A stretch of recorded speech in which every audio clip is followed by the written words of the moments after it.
Hi നമസ്കാരം, എല്ലാവർക്കും AZB അക്കാഡമിയിലേക്ക് സ്വാഗതം. അപ്പോൾ ഇന്ന് ഞാൻ വന്നിട്ടുള്ളത് നിങ്ങൾക്ക് ഒരു ഡിഗ്രി ക്വാളിഫൈഡ് ആയിട്ടുള്ള ഒരു ഉദ്യോഗാർത്ഥിയാണ്.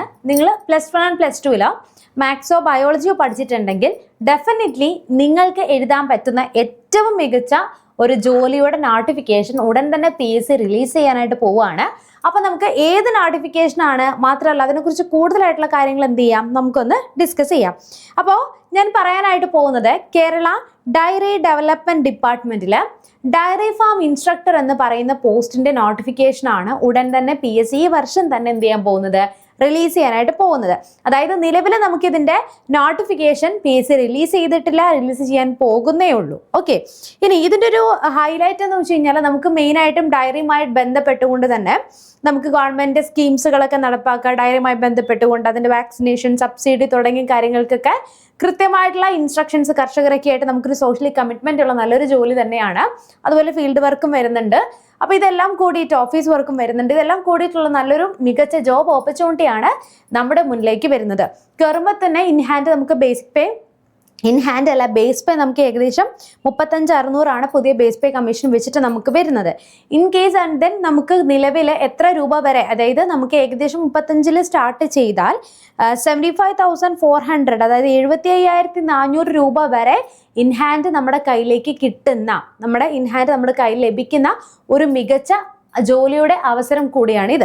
ഇനി നമുക്കറിയാം പുതിയ PSCയുടെ നോട്ടിഫിക്കേഷൻസ് പ്രകാരം, അതുപോലെ തന്നെ കമ്മീഷന്റെ തീരുമാന പ്രകാരം നിലവിൽ നമുക്ക് ജനറൽ കാറ്റഗറി 36 വയസ്സ് വരെ അപേക്ഷിക്കാൻ പറ്റുന്നവർക്ക് ഇപ്പോൾ 40 വയസ്സ് വരെ ആയിട്ടുണ്ട്.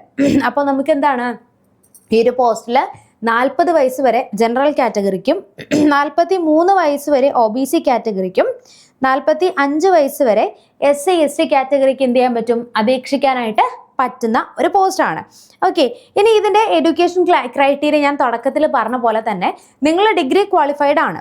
ഇനി അതിന്റെ കൂട്ടത്തിൽ എന്താണ്, നിങ്ങൾ മാത്സോ ബയോളജിയോ, അതായത് മാത്സോ ബയോളജിയോ ഒരു ഓപ്ഷണൽ സബ്ജക്റ്റ് ആയിട്ട് +2 അല്ലെങ്കിൽ എന്താണ് +2 നിങ്ങൾ ഇത് നോക്കിയാൽ മതി കേട്ടോ. പ്രീ ഡിഗ്രി +1 +2 നിങ്ങൾ മാത്സോ ബയോളജിയോ പഠിച്ചിട്ടുണ്ടെങ്കിൽ ഡെഫിനറ്റ്ലി ഈ ഒരു പോസ്റ്റ് നിങ്ങൾക്ക് എന്ത് ചെയ്യാൻ പറ്റും, അപേക്ഷിക്കാനായിട്ട് പറ്റും എന്നുള്ളതാണ് ഇതിൻ്റെ മറ്റൊരു ഹൈലൈറ്റ്. ഇനി ഈ പരീക്ഷയുടെ സിലബസ് എന്താണ്, നമുക്ക് നമ്മൾ +1നും +2ലും പഠിച്ച അതേ കാര്യങ്ങൾ, അതായത് ഫിസിക്സ് വരുന്നുണ്ട്, കെമിസ്ട്രി വരുന്നുണ്ട്, സയൻസിൽ തന്നെ നമുക്ക് ബോട്ടണി സുവോളജി വരുന്നുണ്ട്, 20 മാർക്സ് ആണ് വരുന്നത്, മാത്തമാറ്റിക്സിൻ്റെ 20, ബേസിക്സ് ഡയറി ആയിട്ട് 20. ഇങ്ങനെ നമുക്ക് സെപ്പറേറ്റ് ആയിട്ട് എത്രയാണ്, നമുക്ക് 5 സബ്ജക്റ്റ് ആണ് വരുന്നത്. 5 സബ്ജക്ട്സിനും ഓരോ സബ്ജക്റ്റിനും 20 മാർക്ക് വെച്ച് 100 മാർക്കിൻ്റെ എക്സാം ആണ് നമുക്ക് പോകുന്നത്.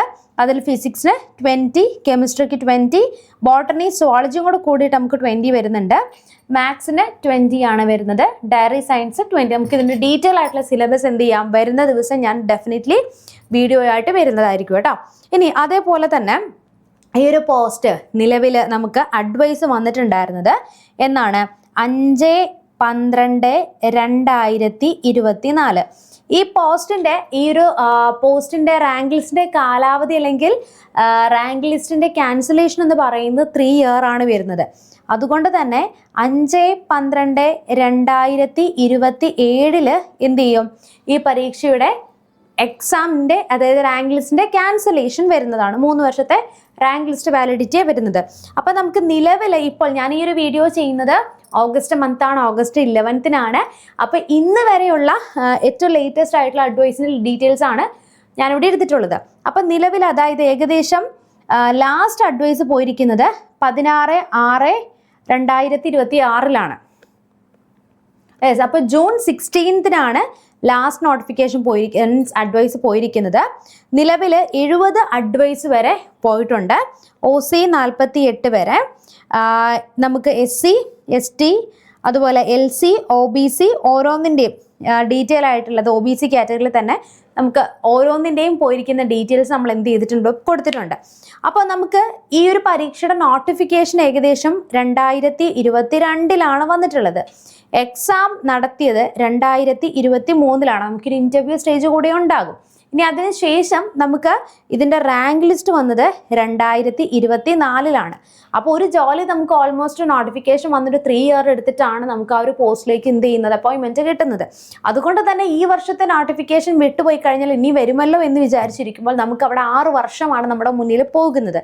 സോ ഈ ഒരു വർഷം തന്നെ നോട്ടിഫിക്കേഷൻ വരുന്നതിന് മുൻപ് തന്നെ നമ്മൾ പ്രിപ്പയർ ചെയ്യുവാണെങ്കിൽ ഡെഫിനറ്റ്ലി നമുക്ക് എന്ത് ചെയ്യാൻ പറ്റും, ഈ ഒരു എക്സാമിന് സേഫായിട്ട് സ്കോർ ചെയ്യാൻ, നല്ല റാങ്കിൽ കയറാനായിട്ട് നമുക്ക് പറ്റുന്നതാണ്. ഇനി അതേപോലെ തന്നെ ഈ 2022 ലാസ്റ്റ് നോട്ടിഫിക്കേഷൻ വന്ന് എക്സാം നടക്കാനായിട്ട് ഏകദേശം ഒരു 1 ഇയർ എടുത്തിട്ടുണ്ടായിരുന്നു. ഓക്കെ, അപ്പോൾ നമുക്ക് ഈ ഒരു ഇത് പ്രകാരം, അതായത് നമുക്ക് ഈ 2027 ഡിസംബർ മാസം എന്താണ് റാങ്ക് ലിസ്റ്റ് തീരുകയാണ് അല്ലേ. ഇപ്പം നമ്മൾ നിൽക്കുന്നത് 2026 അപ്പോൾ ഈ വർഷം തന്നെ നോട്ടിഫിക്കേഷൻ വന്നാലാണ് 27 ആദ്യം തന്നെ ഒരു മിഡ് ആകുമ്പോഴത്തേക്കും എക്സാം നമുക്ക് ഇൻ്റർവ്യൂ എല്ലാം കഴിഞ്ഞ് ഫൈനൽ റാങ്ക് ലിസ്റ്റ് 27 പ്രസിദ്ധീകരിക്കാൻ പറ്റുള്ളൂ.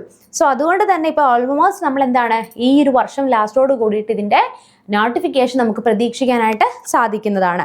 അപ്പോൾ ഈ ഒരു എക്സാമിന് വേണ്ടിയിട്ട് AZB അക്കാഡമി ഒരു ലോങ് ടേം ബാച്ച് സ്റ്റാർട്ട് ചെയ്യാണ്. നമ്മുടെ ഒരു ഹൈലൈറ്റ് എന്താടാ, നമ്മൾ ഒരു 150 ദിവസത്തെ സ്റ്റഡി പ്ലാൻ, എക്സാം വരുമ്പോൾ പ്ലാൻ മാറും. അതായത് ഇപ്പോഴും നിങ്ങൾ പഠിക്കുവാണെങ്കിൽ നിങ്ങൾക്ക് ബേസ് പ്രകാരം 150 ദിവസത്തെ സ്റ്റഡി പ്ലാൻ പ്രകാരമുള്ള ക്ലാസ്സസ് എന്ത് ചെയ്യാൻ പറ്റും, നിങ്ങൾക്ക് എടുക്കാനായിട്ട് പറ്റുന്നതാണ്. Day 1, Day 2, Day 3, Day 4 അങ്ങനെ Day 5 വരുമ്പം നിങ്ങൾക്ക് എന്തുണ്ട്, ഒരു ആ പഠിച്ചതിൻ്റെ മുഴുവനും മോക്ക് എക്സാം ഉണ്ട്. അങ്ങനെ Day 10, 15, 20, 25, 30 ആകുമ്പം ആ മന്ത്ലി മുഴുവനും OMR എക്സാം നിങ്ങൾക്ക് പ്രാക്ടീസ് ചെയ്യാം. നമ്മൾ ക്ലാസ്സസ് എല്ലാ സ്ഥലത്തും കിട്ടും. കൃത്യമായൊരു സ്റ്റഡി പ്ലാൻ പ്രകാരം ഒരു പ്രോപ്പർ മെൻറ്ററിൻ്റെ സഹായത്തോടെ Day 1 നിങ്ങൾ ഇത്ര കാര്യങ്ങൾ പഠിക്കാനായിട്ട് നിങ്ങൾക്ക് തരുന്നു, Day 2 തരുന്നു, Day 3 തരുന്നു. അങ്ങനെ ഓരോ ദിവസം കൃത്യമായി നമ്മൾ പഠിച്ചു പോവുകയാണെങ്കിൽ ഡെഫിനറ്റ്ലി നിങ്ങൾക്ക് എന്ത് ചെയ്യാൻ പറ്റും, നമ്മൾ പ്രതീക്ഷിക്കുന്ന രീതിയിൽ നല്ലൊരു റിസൾട്ട് എടുക്കാനായിട്ട് പറ്റുന്നതാണ്. അപ്പോൾ ഈ ഒരു നമ്മുടെ കോഴ്സുമായി സംബന്ധിച്ച് എന്തെങ്കിലും ഡൗട്ട്സോ നിങ്ങൾക്ക് അഡ്മിഷൻ എടുക്കണമെങ്കിൽ ഈ താഴെ കാണുന്ന നമ്പറിൽ ഒന്ന് വിളിച്ചാൽ മതി. ഇനി എന്തെങ്കിലും ഡൗട്ട്സ് ഉണ്ടെങ്കിൽ താഴെ കൊടുത്തിരിക്കുന്ന ഗൂഗിൾ ഫോം ഒന്ന് ഫില്ല് ചെയ്യുക. ഗൂഗിൾ ഫോമിൽ നിങ്ങൾക്ക് ഡൗട്ട്സ് എന്തെങ്കിലുമൊക്കെ ഉണ്ടെങ്കിൽ കമൻറ്റ് ഒന്ന് ഫില്ല് ചെയ്താൽ മതി കേട്ടോ. അപ്പോൾ നിങ്ങൾക്ക് അതിനുള്ള സൊല്യൂഷൻസ് ഒക്കെ കിട്ടുന്നതാണ്. അപ്പോൾ ഈ ഒരു വീഡിയോ നിങ്ങൾക്ക് യൂസ്ഫുൾ ആയെന്ന് വിശ്വസിക്കുന്നു. എന്തെങ്കിലും ഡൗട്ട്സ് ഉണ്ടെങ്കിൽ കമൻറ്റ് ബോക്സിൽ കമൻറ്റ് ചെയ്യാം. നമുക്ക് നെക്സ്റ്റ് ഒരു വീഡിയോ ആയിട്ട് വീണ്ടും വരുന്നതായിരിക്കും. Till then bye and thank you.